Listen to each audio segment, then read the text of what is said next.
তো students, welcome to my YouTube channel English Karma. তো কেমন আছো সবাই? আশা করি ভালো আছো।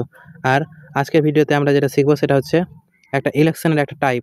এই কোশ্চেনটা হচ্ছে আমার একটা স্টুডেন্ট পাঠিয়েছে, কিন্তু এই কোশ্চেনটা আমাদেরকে শিখতে গেলে আগে আমাকে এর একটা যে সহজ কোশ্চেন হয় সেটা আমাকে শিখতে হবে, তারপরে আমি এই কোশ্চেনটা বুঝতে পারবো। ঠিক আছে? তাহলে ইলেকশনের যে কনসেপ্টটা আছে সেই কনসেপ্টের সহজ টাইপটা আগে করি, তারপরে এটা কোশ্চেন আমি বলছি।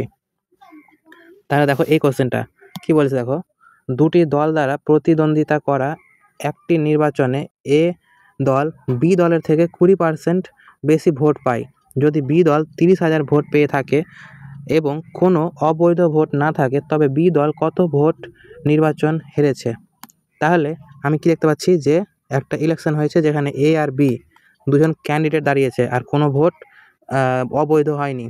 এবার বলছে বি এর এ দল বি এর থেকে 20% বেশি, আর আমরা 20%-এর মান কত জানি?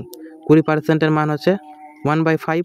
তার মানে বলছে বি এর থেকে এ বেশি, তাহলে বি যদি 5 পেয়ে থাকে তাহলে এ 5-এর থেকে 1 বেশি, তার মানে 6 পেয়েছে। বুঝতে পারলাম?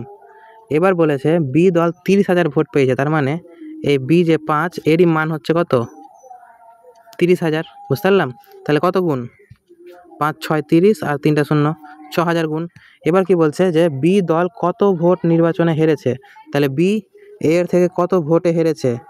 1 কমে হেরেছে, তার মানে 1 এর মান কত? তাহলে 1 গুণিত 6,000, 1 গুণিত 6,000, তার মানে এই 6,000টাই হয়ে গেল আমার কি অ্যান্সার। তার মানে এ অ্যান্সার। বুঝতে পারলাম? এবার এখানে কিন্তু কি বলেছিল, দেখো, এখানে বলেছিল যে বি এর থেকে এ বেশি পেয়েছে। ঠিক আছে? তার মানে কম্পেয়ার করেছিলাম কার সঙ্গে? বি এর সঙ্গে কম্পেয়ার করেছিলাম।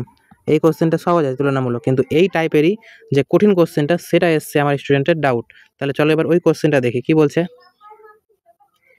দেখো এই কোশ্চেনে কি বলছে যে দুটি দল দ্বারা প্রতিদ্বন্দ্বিতা করা একটি নির্বাচনে এ দল বি দল থেকে মোট ভোটের 16% বেশি পেয়েছে।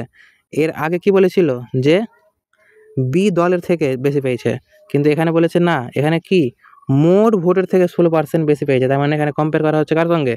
দুজনের টোটাল ভোটের সঙ্গে কম্পেয়ার করা হচ্ছে। তারপরে কি বলছে বি দল 25,200 ভোট পেয়ে থাকলে, কোনো অবৈধ ভোট না থাকলে মোট কত ভোট বি দল নির্বাচনে হেরেছে, তাই তো?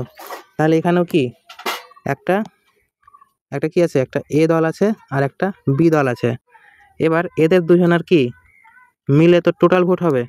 এবার এই টোটাল ভোটটাই ধরে নিলাম কি, এখানে বলেছে মোট ভোটের 16%। তাহলে 16% মানে আমি কি জানি? 16% মানে কি জানি? 16% মানে জানি হচ্ছে 4%-এর কত গুণ? 4 গুণ।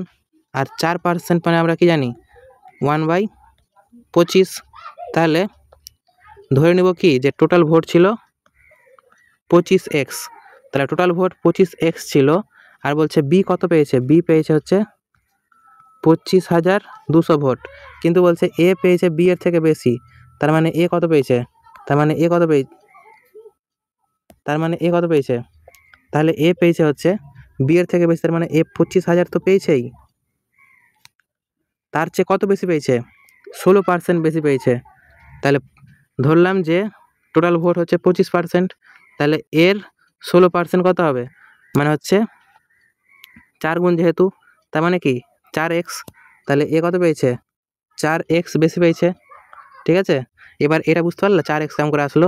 এই দেখো আমি বলছি একবার ভালো করে, যে টোটাল ভোট ধরলাম 25x, কারণ আমি জানি যে 4%-এরই মান হচ্ছে 1/25, সেজন্য আমি ধরে নিলাম 25টাই হচ্ছে 25x টোটাল ভোট। এবার এই 25-এর মধ্যে বলেছে 16% মানে কি 4-এরই 4 গুণ, তাহলে হয়ে গেল কি 4x। বুঝতে পারলাম? তাহলে 4x বেশি পেয়েছে। তাহলে এ কত বেশি পেয়েছে? 4x বেশি পেয়েছে কার চেয়ে? বি এর চেয়ে। তার মানে বি তো 25,000 পেয়েছিলই, এও 25,000 পেলো, কিন্তু তার চেয়ে এত বেশি পেলো। বুঝতে পারলাম? কারণ এখানে টোটালের সঙ্গে কম্পেয়ার করেছে, কিন্তু এর আগের অঙ্কতে কিন্তু জাস্ট বি এর সঙ্গে, মানে একটু সহজ ছিল। এবার দেখো কি করব। এবার বলছে কি টোটাল ভোট কত পেলাম? তাহলে আমি এদিকে পেলাম 25,200 প্লাস 4x প্লাস এখানে কত? বি এর মান হচ্ছে 25,200। এইটাই টোটাল হচ্ছে কত? আমরা ধরলাম 25x এর সমান। তাহলে এবার এখান থেকে যদি 25x এর মান বের করে দিই তাহলে হয়ে যাবে। তাহলে এই যে 4xটা আছে এদিকে গিয়ে কত হয়ে যাবে? 25 থেকে 4 বাদ 21x। এবার 25,000 25,000 50,000 50,400 হয়ে যাবে না যোগ করলে? তাহলে 50,400। এবার কত দিয়ে কাটবো? 21 দিয়ে কাটবো। 21কে 21, 21 দুগুণে 42, থাকলো কত? 8, আর 4 21-এ 4 একুশে 84, 4 0 0। তাহলে এক্সের মান কত পেলাম? 2400। এবার এক্সের মান 24 পেলাম, তাহলে কি চাইছে? বি ভোটে কত নির্বাচনে হেরেছে, তার মানে বি কততে হেরেছিল? তাহলে বি হেরেছিল এর থেকে কততে, সেটা আমাকে বের করতে হবে। তাহলে বি এর চেয়ে কত হেরেছিল? এরও 25,200 ছিল, বি এরও 25,200 ছিল, তাহলে হেরেছিল কোনটা? জাস্ট এক্সট্রা কোনটা? এটাতে হেরেছে, তাই তো? তাহলে 4x এরই মান চেয়েছে, বুঝতে পারলাম? তাহলে 4x এর মান কী হবে? 1x এর মান যদি 24x হয়, 2400 হয়, তাহলে 4x এর মান কত হবে? 4 গুণিত 2400। তাহলে 0 0 4 4 16 আর 4 4 9, 96,000 হয়ে গেল আমার কি অ্যান্সার। বুঝতে পেরেছি? তাহলে আগের অঙ্ক আর এই অঙ্কতে একটু জাস্ট ডিফারেন্স আছে, বুঝতে পেরেছি?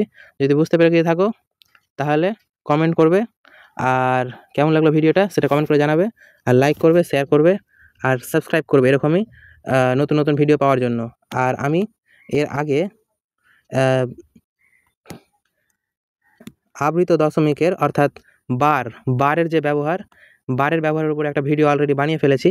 সেই ভিডিওটা কিন্তু তোমাদেরকে আমি সাজেশন দিব যে বারের ব্যবহারটা তোমরা শিখে নিবে এই ভিডিওটা থেকে। মাত্র 10-12 মিনিটের ভিডিও আছে। বার মানে বুঝতে পারলে, এই যে দশমিকের পরে 18, 18-র মাথায় যে এটা আছে এটাকে কী বলে? বার বলে, বুঝতে পারলাম? তাহলে এই বারের কনসেপ্টটা তোমাদের যদি না জানা থাকে তাহলে এই ভিডিওটা দেখে শিখে নিতে পারো, ঠিক আছে? তাহলে আজকে এইটুকুই, থ্যাংক ইউ।